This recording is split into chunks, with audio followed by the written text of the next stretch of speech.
Okay, hello, it's Jemay, and I'm so happy to see so many friends and associates at this event for Close It in partnership with UNMUDL.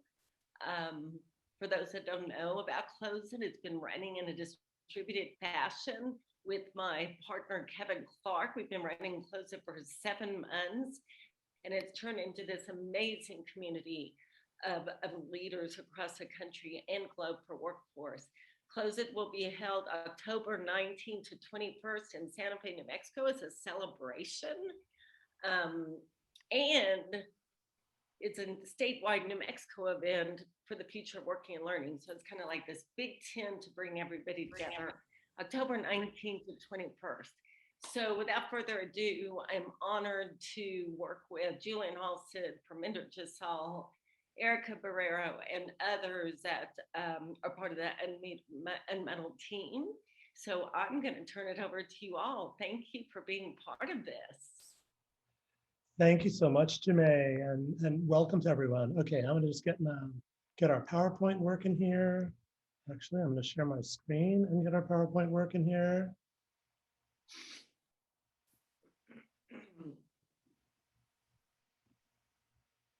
And there we go. I hope everyone can see my screen. Fantastic. Well, welcome to UNMUDL at 2 years. And I want to thank Jemay and Tiffany Delgado for hosting the webinar as part of Close It. And I guess a little housekeeping just before we get started. We really packed the agenda today. And so we'll be limiting Q&A to Zoom chat. So if any of the speakers can answer your questions in real time, we will do just that. And if not, we're recording the webinar and we'll be sure to get back to you. And Tiffany is producing the webinar today, so please message her if you need technical help. Thank you, Tiffany. So I'm Julian, and looking at the list of folks who are attending here today, it really does feel like old home week. So many of you on this Zoom are friends and colleagues who I've worked, within the trenches and on policy to leverage community colleges as a resource for workforce development. And I'm so glad and grateful that you're making the time to be here today. So thank you all. So the UNMUDL marketplace is designed to make it easy for learners and employers to work with community colleges. And the name UNMUDL references the millions of working learners in the muddle. People with 1 or 3 jobs or unemployed who lack resources and time and a sense of the return on investment for training. And so we make it easy for these individuals and others to benefit from what community colleges have to offer. UNMUDL is a skills to jobs marketplace, see? So getting people the skills they need to succeed is core to what we do. And we've really reduced learning to the most basic element of a course. So what's the course that's going to help you get a decent job or onto a path that will get you there? And we've built UNMUDL with the workforce or non-credit side of community colleges. People need alternatives to the traditional academic route. For employers, UNMUDL also offers a single point of access to a network of community colleges. And this is particularly compelling to national and multinational corporations that are looking to source and train a diverse workforce. UNMUDL is a 3-sided marketplace. So, and my role with UNMUDL is to engage the various sides, the employers, colleges, partners that feed us learners, to ensure that each partner gets the most out of the marketplace, both individually and then as a collective. So we're excited to be at this inflection point in our development and for what the future holds as we expand on UNMUDL network nationwide. UNMUDL was conceived in 2019 and had its initial product release in 2020. And today we have over 200 courses and 47 employers that have hired for these courses. And our initial colleges are the innovators, the early adopters who've seeded and co-designed the marketplace. And you'll hear from the leaders of our partner colleges later in the webinar. You'll also hear from 4 new partners who are joining forces to help us establish UNMUDL as a marketplace to train thousands, if not millions of Americans and grow and transform the economy. So I'd like to turn it over now to my co-host, Dr. Erica Barrero from Central New Mexico Community College. Erica has played a key role in the build out of UNMUDL, and I'm going to leave it to Erica to explain. Thank you, Julian, and hello to everybody who is joining us today. I am really excited about today as we share the release of a new report that documents the 2-year journey that we have been on in creating the UNMUDL marketplace. There are 2 key stakeholders that have really helped build the UNMUDL marketplace. The first group is the UNMUDL Steering Committee, which is comprised of the partner college presidents. They have driven the vision for the UNMUDL marketplace and the partnership. The second group is the UNMUDL champions, who have helped inform the design of the marketplace and have coordinated their campus team members in executing this design. In my current role as the Future of Work strategist for Central New Mexico Community College, I've helped lead not only our college efforts with UNMUDL, but have also served as the UNMUDL champion lead. We dubbed ourselves the UNMUDL champions when we realized that we were going to have to champion for the investments and the transformations that would be required of our respective colleges in order to realize the vision of UNMUDL. For almost 2 years, the UNMUDL champions have met bi-weekly to build bridges between our technologies, our financial systems, our processes, between non-credit and credit programs, and between our colleges. And what we have come to appreciate more than anything is that UNMUDL has served as a catalyst for much needed change in our approaches to workforce training and education, and in the way that we collaborate with other community colleges. We have learned so much from each other. And while it is difficult to fully capture the scope and scale of our journey together, we are so excited about the recently published report, which documents our journey and key learnings to date. And so now it is my honor and privilege to invite to the stage Holly Zanville, author of this report, as well as several other research articles on the emerging new landscape of the work and learn ecosystem. Holly is currently research professor and co-director of program on skills, credentials, and workforce policy in the Institute of Public Policy at George Washington University. Welcome, Holly.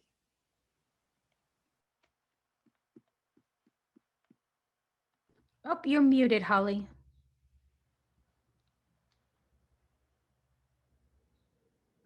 There we go. Oh, good. First things first. Thanks so much, Erica, and hello, everyone. I've worn many different hats in higher education in my long career, and one of my favorites, frankly, is the researcher hat, which is what I pulled off the coat rack when I was asked to write a report on the UNMUDL Community College Network that has been working with the intermediary called Social Tech for nearly 2 years. The request was to take a snapshot of UNMUDL as it neared its 2-year milestone to provide insights to the Community College Collective and to many outside wanting to understand what UNMUDL is. I actually began thinking about the task as a long road trip in the UNMUDL car, of course, an electronic car, that was going to extend for a few months. I knew this would require a lot of looking through the rearview mirror because a lot preceded the launch of UNMUDL last November. And I'd be looking carefully at the car itself, what has been built. And I'd be looking through the windshield, forward facing at where the car would be going and considering things like how fast could the car go, what roadblocks were ahead, and was this model really up for the next stages of the journey? With that came the inevitable questions researchers tend to ask, like who's using the product? How smooth is the ride so far? Who's fixing the car when it needs fixing? Who's plotting the future journey? Enough, I think, with the car metaphors. The second thought I had when I realized that writing this report was going to be a journey looking backward at the present and going forward was thinking about taking a series of snapshots. And I started to think about selfies. I was going to interview the leadership of the UNMUDL community, the 7 community colleges in NYSOD, and ask them how are things going 3 months post public launch of UNMUDL. That would mean engaging them in conversations about whether the vision was being realized, how UNMUDL might be fine-tuned, what have been the biggest challenges for their campuses and for the collective, and what all of this might mean for the future. In a way, we were lining up to take selfies, looking together and candidly at many aspects of UNMUDL. Well, the result of all of this, driving in the proverbial UNMUDL car across the country of UNMUDL to look at what has been built and where all of this is going and taking pictures along the way, is the UNMUDL report. And those of you who have requested a copy will receive it right after this webinar. So two things you're going to note as soon as you see the report. It's very purple and it's long, 107 pages. Well, it's purple because that's the main color of the UNMUDL logo. And it's long because this is a pretty complex enterprise with many moving parts. There are 5 sections in the report and 2 appendices. We know that all this information is not that important to all of you, but we want you to know what's in the report. Some of you will want to know who is involved in the Community College Collective Network. That information is in section 1, along with messages from the President's Council, the Champions Group, Social Tech CEO, and me. And there are more than 160 people who are referenced in this first section that you'll be able to see. Some of you may be particularly interested in the planning. How did the colleges come up with this particular solution? What does an Innovation Futures Lab look like when it focuses on community college issues? That's section 2. Section 3 gets into the design of the model and operationalization.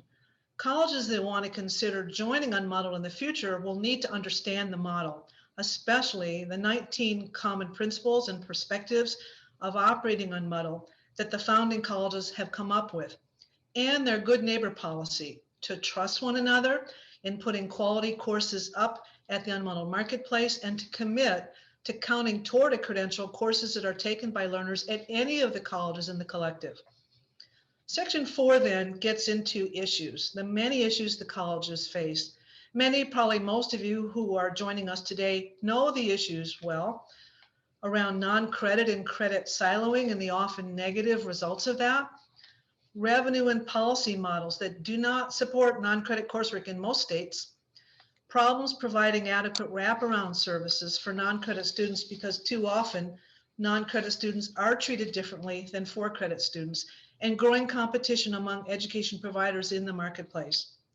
This section was drawn from interviews with all of the colleges in NYSOD last fall. The interviews appear in their entirety in an Appendix B because we wanted to make it easier for those of you who want to find these interviews literally at the end of the report.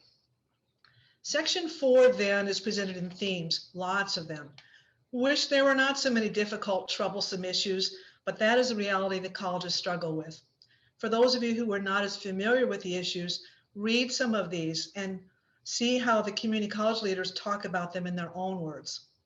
And last, section 5, the let's look forward section, what's coming next now that UNMUDL is built. The colleges in interviews with me in February identified what the priorities are for next steps. National marketing, so students know about this unique set of opportunities. Getting more good content up at the e-commerce marketplace, bringing on more colleges and more employers to UNMUDL, and setting up metrics and assessing progress. Section 5 stands back to assess whether the information collected in this report warrants an optimistic or frankly a more sobering looking snapshot, or to put this in 21st century lingo, a smiling emoji, a straight-faced emoji, or a worried emoji. Is UNMUDL really on course for success based on what we learned in the report? Or should we be waving a yellow flag or even a red flag because there are many roadblocks? There is growing competition from other learning platform providers, and students may not easily find their way to these colleges, and there may not be the resources needed to fully realize the vision quickly enough as the nation struggles to recover economically from the pandemic recession. And so many are pinning their hopes on community colleges to stand at the front lines to help. So we should not minimize the hard lift ahead. My takeaway is one of cautious optimism because there are already many solutions underway to try to address key challenges in this work. As examples, the UNMUDL colleges are working actively to coordinate and in some cases consolidate their non-credit and credit departments. The colleges are putting up more skills courses well aligned to good jobs. The colleges are working to ensure that their wraparound services do meet student needs. Plans are underway to move forward for national marketing, and the leadership is stopping to reflect on progress, pulling in data to keep improving the product. My take is this is not a group that's afraid to look at the data, whether it's good or not so good data. So these and many other indicators covered in the report are cause for optimism, I think. Though the work ahead will be challenging for the colleges, the employers, students, faculty, and the intermediaries that are trying to help the collective succeed. As I close my remarks, I want to disclose a perspective that I brought to the UNMUDL report, which you will not see in the 107 pages because it's personal. A personal respect and gratitude for community colleges born from two opportunities that shaped my professional life. Early in my career, I had been unemployable for months in an oversupply hiring pool of other baby boomers with a master's degree in English when Mountain View Community College in Texas hired me as an adjunct instructor to teach freshman composition and sophomore literature at night. I'm sure all of your favorite topics in college.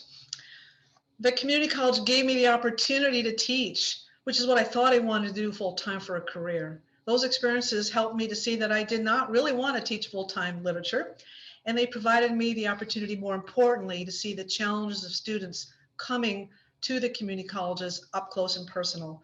Meeting so many diverse students who needed so many opportunities really changed my professional life.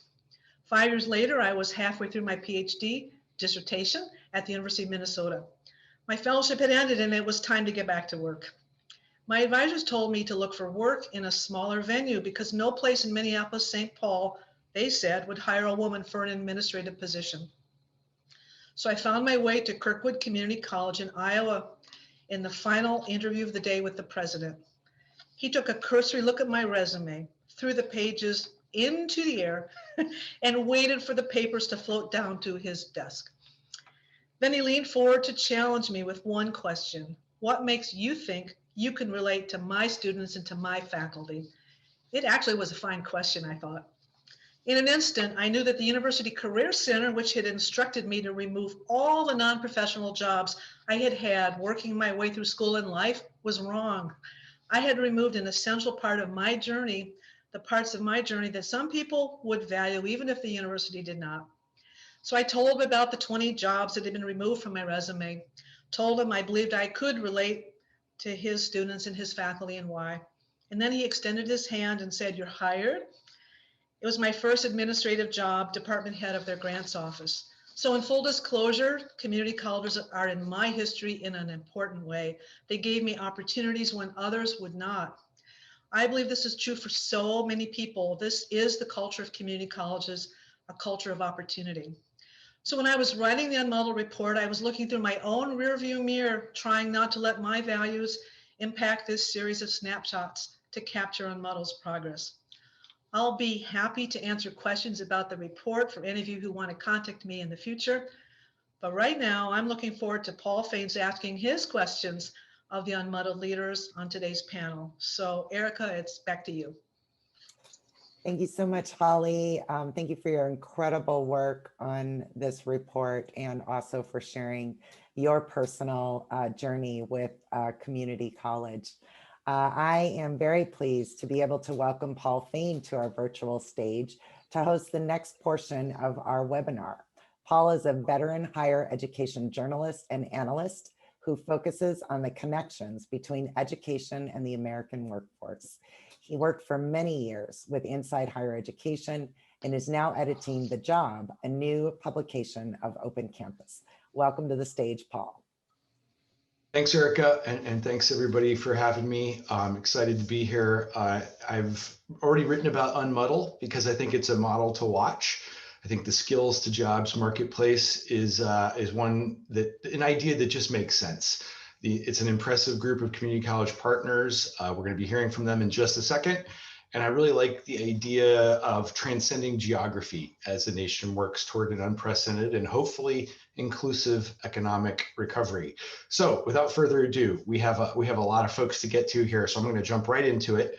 And first question is for Chancellor Lee Lambert of Pima Community College, one I know that has been working across state lines in the past and in this project as well.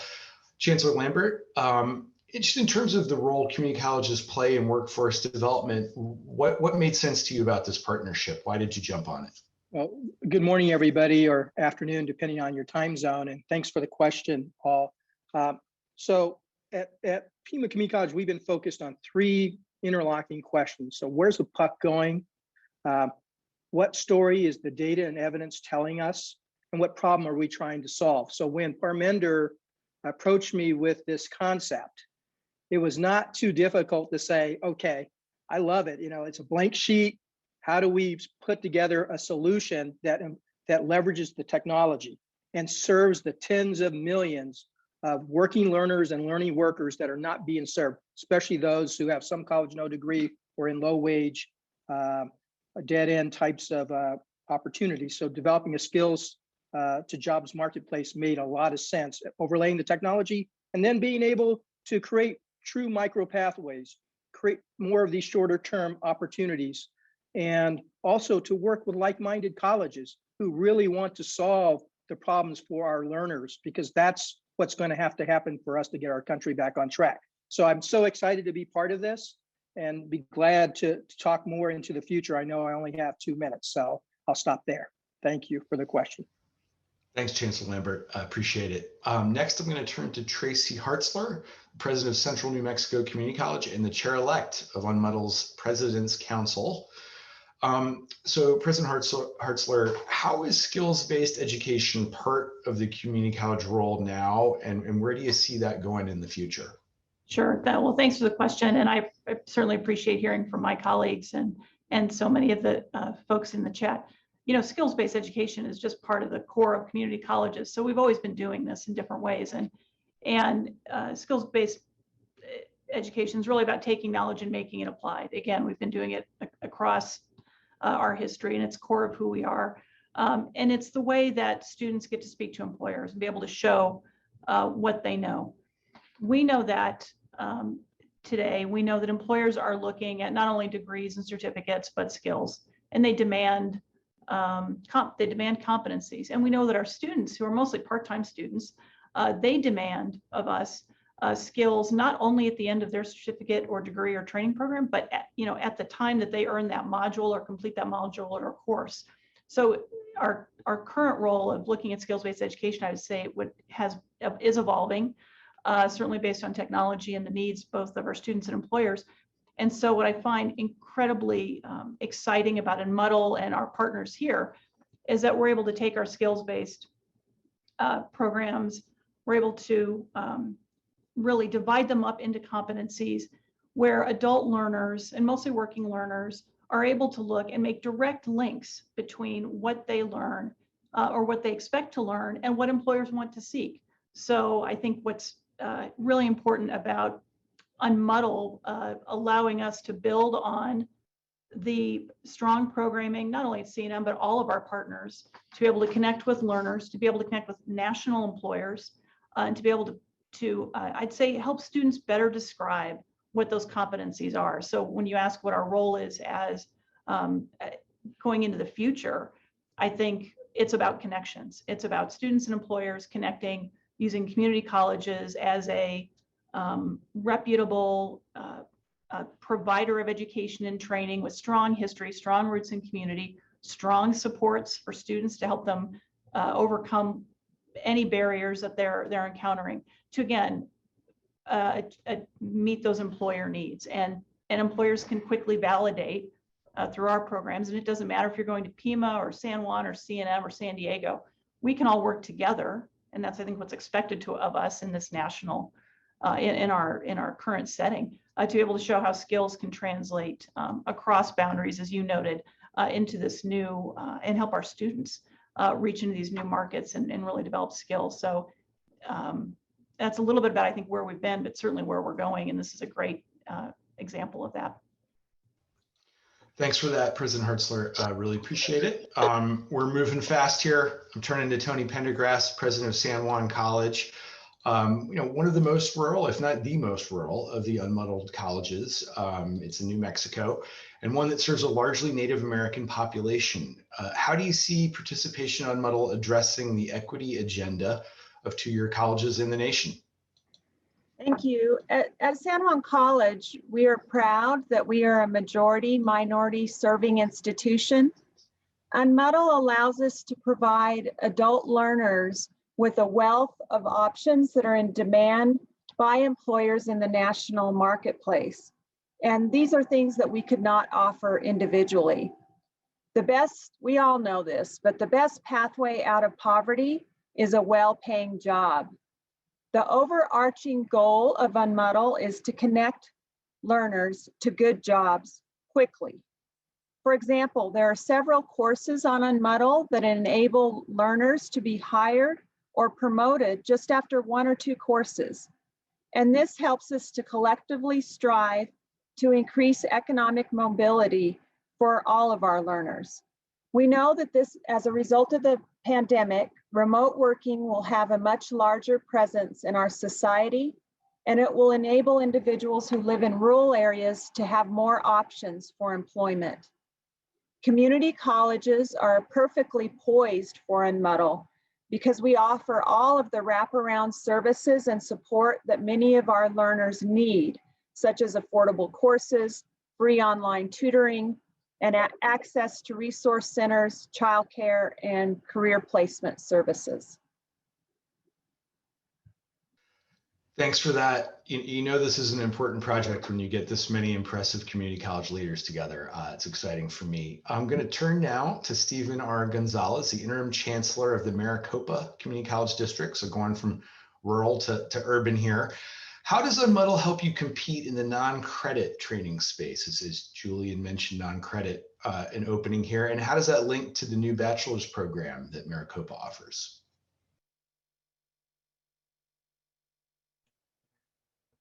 Well, good morning, Paul, or good afternoon, as Dr. Lambert suggested, depending on where you are.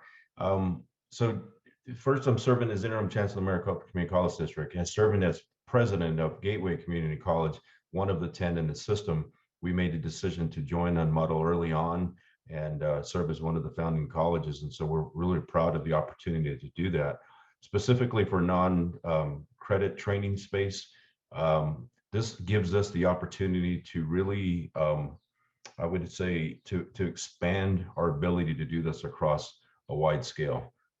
Typically, we struggle to do this in the community college level because whether it's funding or other resources that are available to us.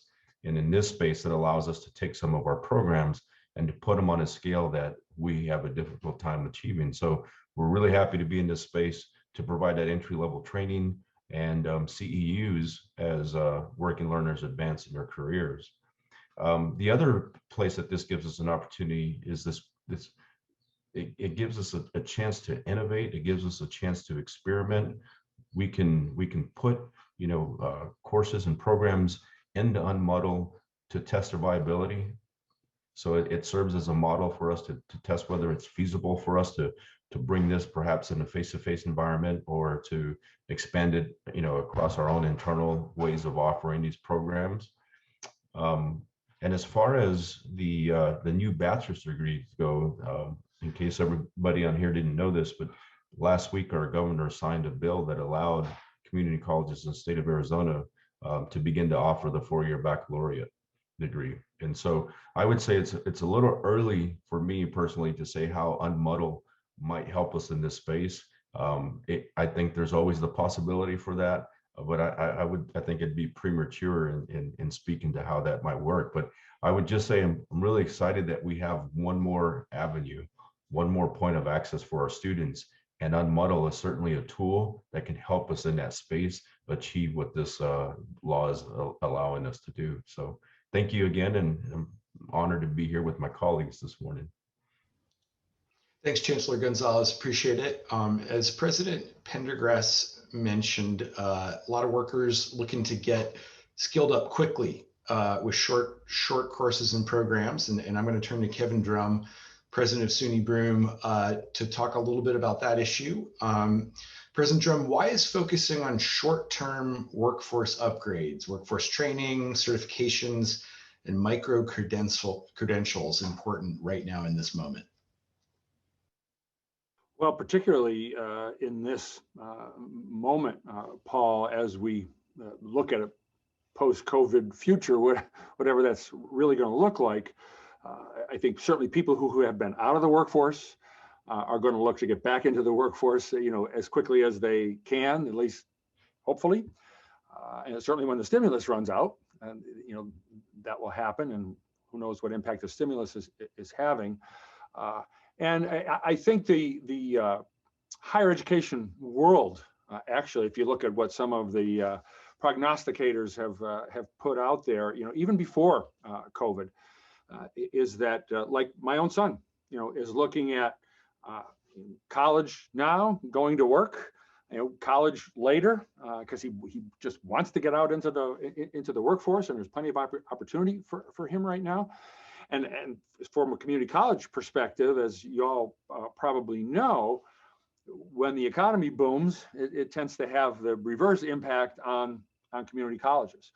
So this puts us out there in a space that someone who is working or wants to change careers, their family's a little older now, and somebody, they want to get back into the workforce. They don't want to look at spending 2 or 4 years to do it. The opportunity costs are greater than ever, probably. So to give them a short-term track to either getting a job or improving their job prospects from where they are, I think is important for the nation. And we tend to look at, well, community colleges were that way with a 2-year degree. Well, as the pace of the world picks up, 2 years is going to seem an inordinately long time for some folks. So from our access mission, even to be able to provide access to those who just can't devote that 2 years or 4 or 5 years in the traditional sense for a part-time degree, it increases access and further advances our mission as community colleges to reach a market that otherwise might have looked at us as even 2 years is too long, or 3 or 4 years part-time, that's just too long. So I think it advances the community college mission nicely. Believe it or not, we're actually a little ahead of schedule. So I want to ask a super quick follow-up, President Drum. I mean, just to get a sense of the scale here, I mean, obviously we're all seeing polling of folks who are interested in short-term programs, but how substantial do you think growth in that space is going to be, if I can ask you to speculate?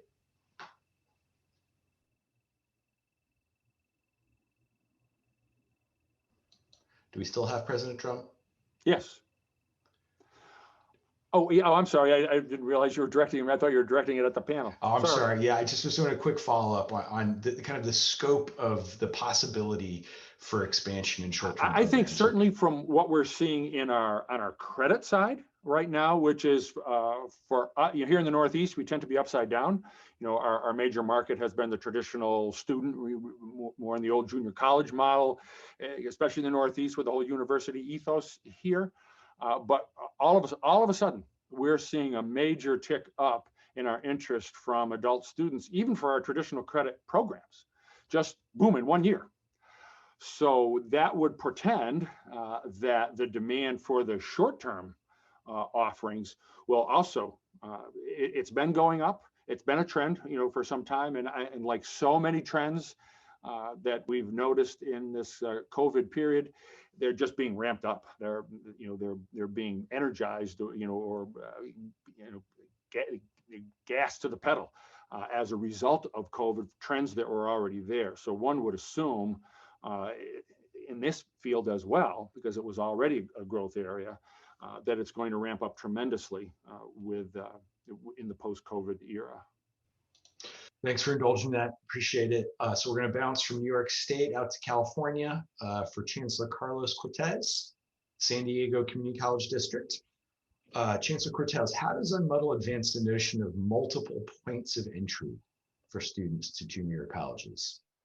Good morning, everyone. Just to clarify, I'm the president of San Diego College of Continuing Education. I'll be the incoming chancellor, so I'm the chancellor designate. Good morning from the West Coast. ever-evolving landscape of higher education, particularly in the community college sectors, requires that we meet students where they're at. In light of competition from proprietary institutions who are designing their organizations to serve students in modalities that meet them where they're at, we need to be equally competitive. Short-term courses, online programming, externships, multiple points of entry and exit, stackable certificates, articulation arrangements between non-credit and credit are all critical design elements that will allow us to recapture a large segment of the student population that we've lost.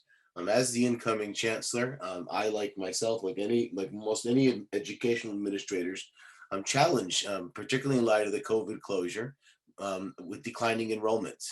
And in California, our focus has shifted inflexibly towards serving young people in our community college system. We are increasingly providing concurrent enrollment and serving students who are co-enrolled in high school, and spend a significant amount of our time and resources targeting individuals coming out of 12th grade. And we have, in many cases, abandoned our commitment to adult learners, to working adults. And I believe that the UNMUDL partnership provides us with an opportunity to begin to recapture those enrollments.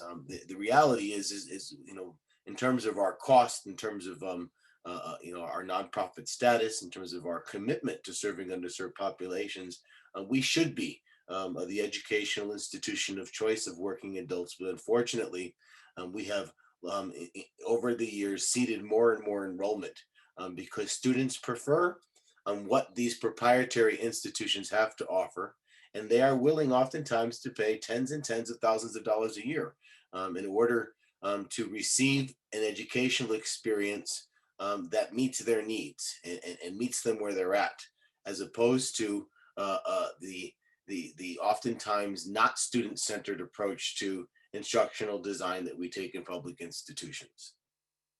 So multiple points of entry is key and critical. At my college, for example, within each of our pathways, welding, for example, there are 7 stackable certificates. Auto, there's 7 stackable certificates. Nursing, there's 8 stackable certificates, and students can come in and out and complete 3 to 6 month career education programs that will allow students then to return to work or to continue their studies, or some hybridized form of career in college development. So I hope that answered the question. I'm happy to follow up if you have any further questions. It does, and that stackability piece is so key. I think watching UNMUDL develop, we'll be watching how that helps enable that. And President Cortez, sorry for jumping the gun on your new upcoming role. Congrats on that, and we'll hope you can keep in touch in your chancellorship. So I'm turning now to Edward Leach, the Executive Director of the National Institute for Staff and Organizational Development, NISOD. NISOD has been working with the two-year sector for a long time. What about UNMUDL really drew you to working with them and to doing this partnership? Yeah, thank you for that question, Paul, and good morning or good afternoon to everyone. For those in the audience that might not be aware of NISOD, we're a community and technical college association that's part of the College of Education at UT Austin. And, a main part of what we do is get our member colleges connected with best and promising practices that are materializing at any time. So when you've heard from previous speakers, the presidents and chancellors, talk about the many benefits associated with UNMUDL. So it was a no-brainer for us to want to make sure that our member colleges and colleges beyond our members, to be quite honest with you, knew about this fantastic opportunity when it came about. I think there's another piece of this too, and more on a personal level, and that is, I've known Dr. Parminder Jassal since her days when she was back with the Bill and Melinda Gates Foundation, and I was running the League for Innovation's Conference on Information Technology. And I've known Dr. Jassal to be a very high quality person and do outstanding work for many, many years.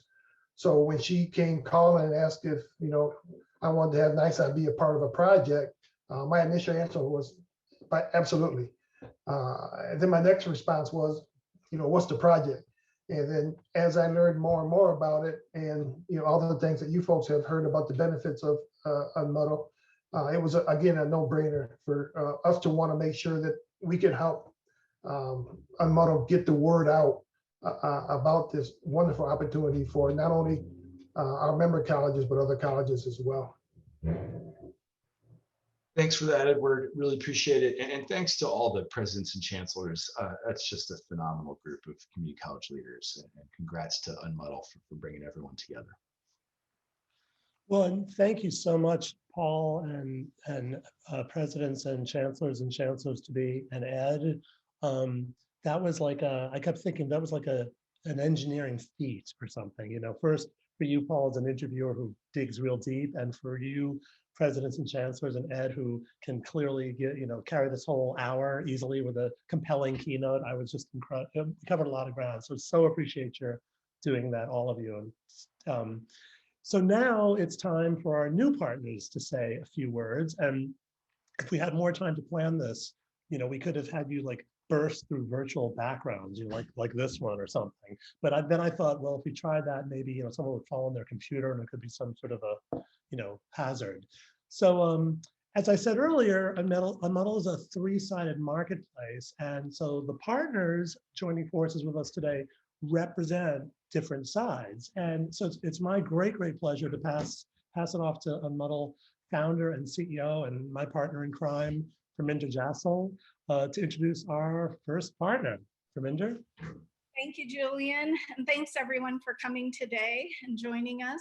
So from day one, UNMUDL was designed with the ultimate goal of an equitable future, where instant futures are easily accessible by working learners, leading to new or better jobs, acquiring credits for college or continuing education, and earning credentials like certificates, certifications, and degrees. UNMUDL community colleges collaborate behind the scenes, as you can see, to offer courses and eventually services and credentials to ensure sustainable futures for their college by increasing their investments in faculty and staff. As you've heard, the UNMUDL niche of seamless access to America's community colleges and their on-campus, in-person courses and online courses is now a reality through UNMUDL. Today, we quantum leap forward to our goal of an equitable, sustainable future by greatly enhancing seamless access to UNMUDL community colleges through our national partnership with Avaca TV, the next generation TV service. This summer, through UNMUDL and Avaca, UNMUDL community colleges can offer their job-relevant courses, services, and credentials via local TV. And more importantly, working learners, both employees and students, will have access to America's community colleges from their sofas at home. Working learners can engage with a course like Intro to Autonomous Vehicles, or get their Apple iOS or Google certification started while watching Avaca Learn TV, and then head on campus for an in-person session and follow up later online via laptop or phone. Whereas employers can instantly access America's most diverse, highly qualified, untapped talent in community colleges with just a couple of clicks. This summer, we'll begin rolling out in Phoenix as Avaca TV turns on in 1.4 million households. Now, I'm really delighted to introduce Todd Achilles, who is a co-founder and the president and CEO of Avaca TV. Todd, you're up. Thanks, Parminder. We're really excited about this. The broadband divide has really informed Avaca's strategy from day one. And you really have to look at this problem from two dimensions. It's both quality of the broadband as well as cost. And the problem is felt most in, in these underserved, marginalized communities, or they're either low income or low density. And it's really a highly inequitable problem that we're trying to solve. Now, Avoca is a TV service, so we're not a substitute for the internet.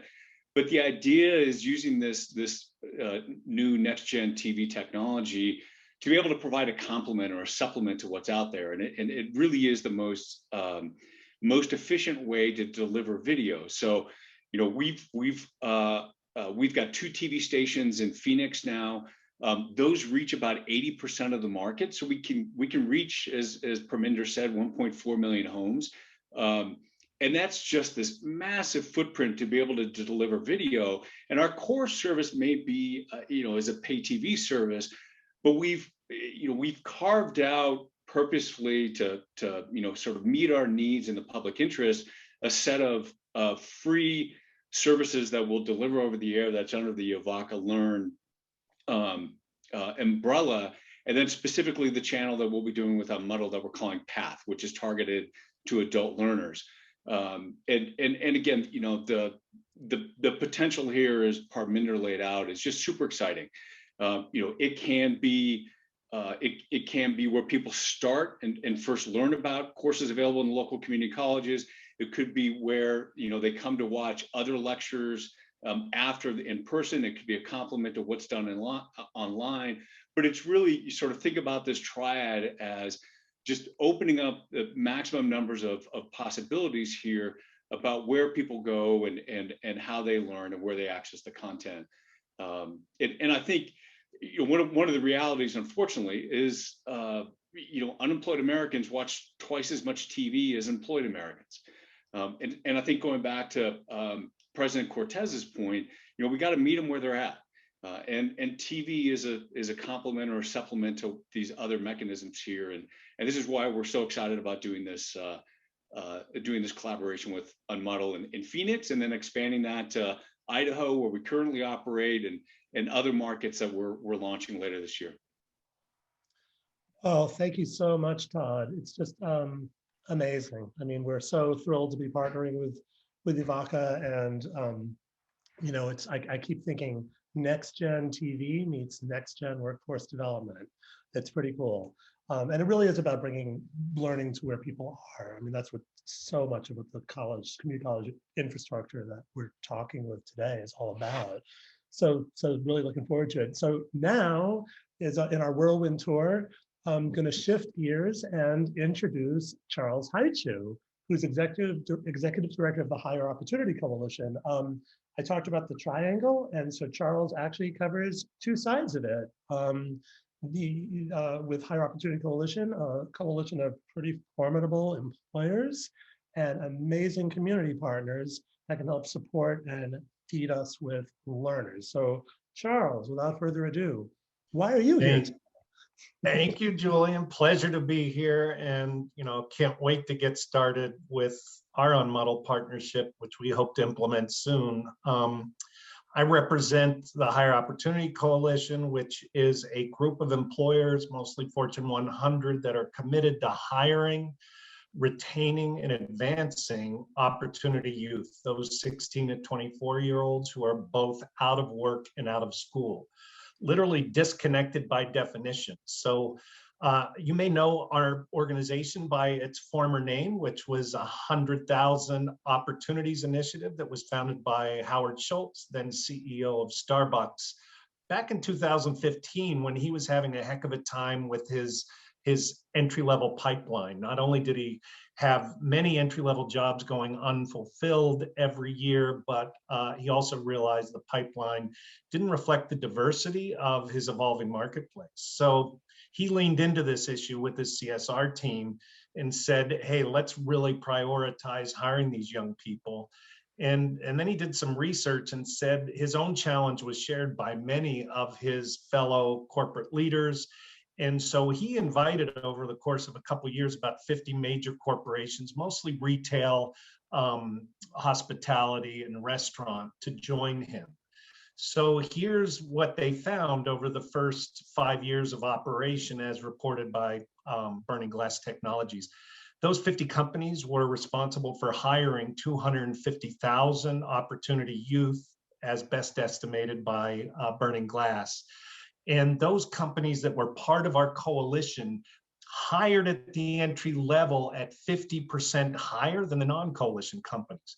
So our coalition companies were hiring at the entry level 24% of the time they were bringing on opportunity youth, which sounds wonderful, particularly when you realize it's a 50% increase over their non-coalition counterparts.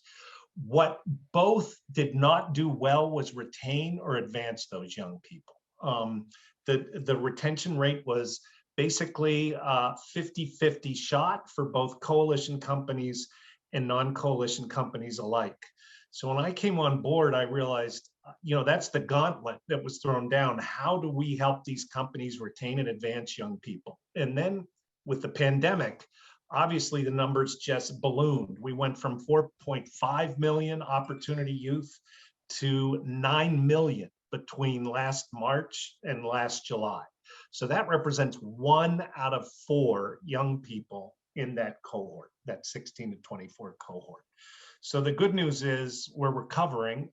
It's now 1 in 6, but we're doing so unequitably. We haven't learned the lessons of what got us here in the first place. We're continuing to hire disconnected youth, slower and less often than we should. And we're doing it largely at the rates that we did before the pandemic. So despite all the economic reckoning, the racial reckoning, the pandemic opportunities, we're not learning those lessons. So we stand to help companies learn those lessons, commit to them, and measure them.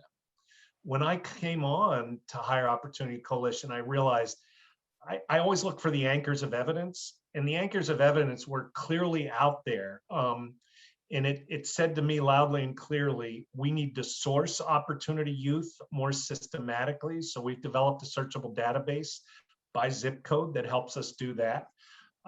We need to think about supporting supervisors when they get hired. So can we create a training for frontline supervisors of these young people so they understand support and can align with their dreams and their challenges and help them navigate?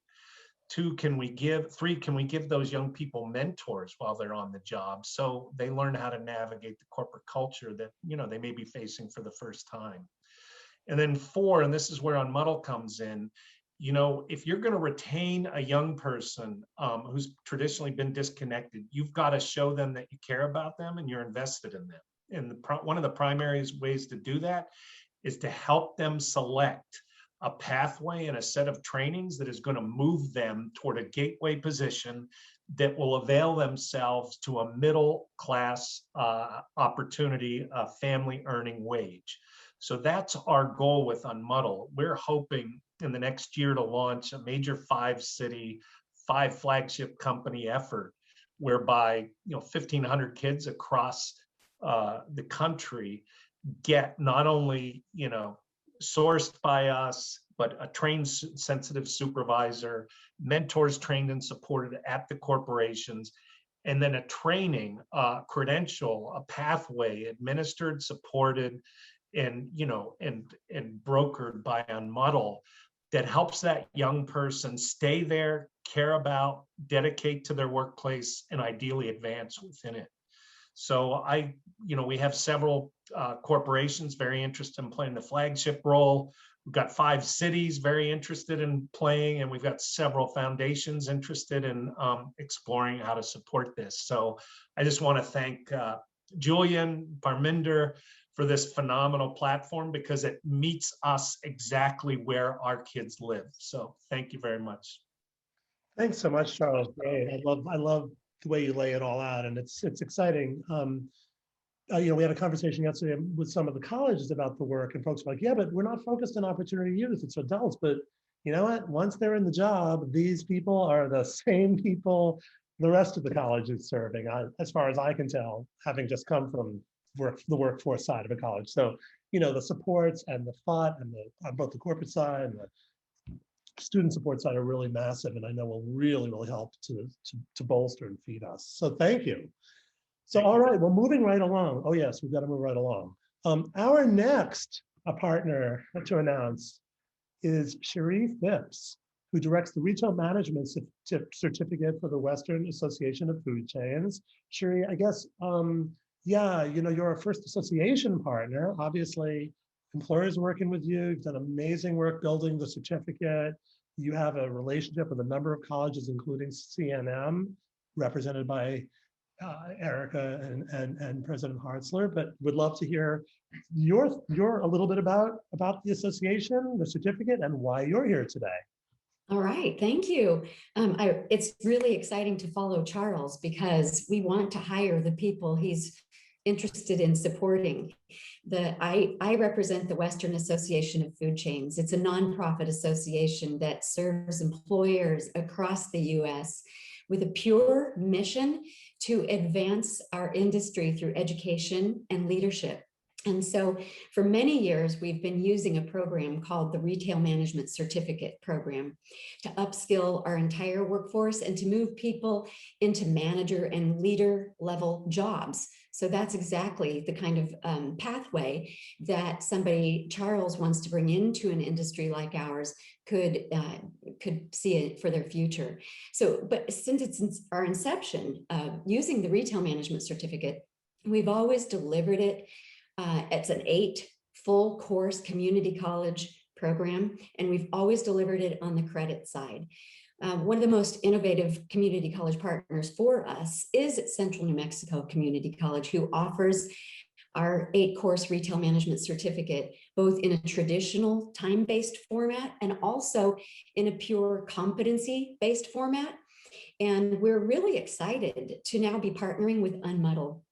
We see this as a vehicle to further scale the retail management certificate in a really unique way for the first time ever, really maybe breaking it down to, by using the competency-based format to maybe deliver a series of micro credentials that help people kind of skill up and either get hired or get promoted in our industry more quickly. But one of the most important features to me, and I've heard this spoken frequently in this, and shout out to Roy Swift for pointing it out. One of the most important things to me is that these micro credentials can be crosswalked for credit. So even if someone is earning them very affordably and very quickly on the non-credit side through UNMUDL, if they desire at some point to earn a college credential like the retail management certificate and other relevant associate and bachelor's degrees, that mechanism is available. So that's why we're excited to be here. Great. Well, thanks so much, Cherie. And we're so thrilled to have you and looking forward to what you and CNM cook up, because I do think the slicing and dicing and figuring out how the non-credit side connects and feeds, and just, there's a lot of talk about stacking credentials. We're actually in a position to do it, which is kind of nice. So welcome and thank you. And thank you. Our next new partner, Robert Matthews, is the Associate Vice President for Workforce and Economic Development at Mott Community College in Michigan. And Mott is, for anyone who knows community colleges workforce, you're famous always for years, head of the class, trainer of choice, in your region, auto industry, et cetera, et cetera. So would love to, want to welcome you on here as an associate partner, associate member, and would love to hear a couple words, Robert, about your thinking about joining forces with us and the collective. Sure. Thanks, Julian. I bring greetings from Michigan and from the Mott Community College family and our president, Dr. Beverly Walker Graffia. We're excited to have the opportunity to join this network. And so as we thought about, the possibilities that existed when we first started reading and hearing a little about UNMUDL, the first thing is really any partnership that's going to expand our ability to connect learners to skills and credentials that then lead to employment. It feels like, excuse the pun, but it's almost a no-brainer. And so the ability to do that in some new and exciting ways really just stood out to us as something that we needed to really take some time and strongly consider. And I think, as we've heard others say today, reaching new audiences absolutely is something that's critical for us. and not just reaching new audiences, but really the opportunity to reach audiences that oftentimes may have been historically left behind or excluded from the process. And so there's absolutely an equity piece that's at the center of this that I think we have to repeat over and over again. I think one thing we learned during the pandemic is, of course, is everyone has had to think about transitioning, to new modalities and changing the way that we deliver things. We had opportunity to talk with groups of students at different points in time. And those students really, it was like just some aha moments for us. But there's a group that were saying, we really, really feel like we're thriving in this environment, having the opportunity to learn remotely. While there was another group that was saying that's not necessarily the best thing for us. And there are many times where we really focused on those that, we deliver content to face. And so, this is just, I think the timing of this is just perfect because it's just expanding the possibilities in some really, really great ways. And then I would say that, any opportunity to collaborate with like-minded institutions who want to be on the cutting edge, we want to talk. We want to exchange, we want to share, we want to build off of one another. And so that opportunity definitely felt like something we just needed to pursue. And so we're looking forward to what's next with UNMUDL. The things that have been shared today really just sort of, I would say, are icing on the cake, because these are things that we hadn't had opportunity to consider until right now. So just thankful for this opportunity. Oh, thank you so much, Robert. And I love your words. Really amazing. We're so happy to have you in the UNMUDL family. Okay, well, we're really pressing over, even past time. So I'm going to be really, really fast here, Ramji. I'm going to be maybe sort of slightly rude and say that we are, okay, so Holly's report is chock full of amazing data. We're going to be unpacking that, to tell the story of UNMUDL as it rolls out nationally. And Ramji Raghavan, who's here and leads Pragya Systems, are one of our already key partners, will be co-hosting a webinar with us on Thursday, June 17th, that'll focus on academic and career pathways. So Ramji, if you want to say a word or two, that'd be great, because I think we may need to move on, show our info screen, and then we want to play for you our UNMUDL jingle. But please, Ramji, do tell, any thoughts about our webinar upcoming? No, thanks, Julian. Yeah, really excited about being part of this initiative, and particularly, I think our community college leaders and others spoke about, supporting rapid reskilling and lifelong learning and making connections between, non-credit courses and for credit pathways and how they lead to, longer career pathways. That's what we're going to talk about, and really excited to be part of this. Excellent. Well, thank you. And we so value our partnership with you and Pragya. And so Thursday, June 17th, same time, noon to 1 Eastern, same station. And thank you all for participating, to all the panelists and moderators. Really, Erica, it's been wonderful. And I'm going to pass it back to you to kind of wrap us up. So we are out of time. Thanks for those that stuck with us. If you have not yet drank the purple UNMUDL Kool-Aid and you still want to learn more, please reach out to us. We'd be happy to share more of our story. Please download the report. I think we have a slide that will share how to do that. And if you are interested in becoming an UNMUDL partner or learning about becoming an UNMUDL partner and joining us on this journey, please reach out to Julian. Thank you, everybody. Holly, Paul, our UNMUDL partners, Jamae Blevin and the Close It team, and all of you. Have a wonderful Friday and enjoy your weekend. Thanks, Erica. See you soon. Bye, everyone. Bye. Learning opportunities got you befuddled? Log on now, we'll help you finish the puzzle. Multiple courses wrapped up in one bundle, helping you to get your futures unmuddled. Helping you to get your futures unmuddled.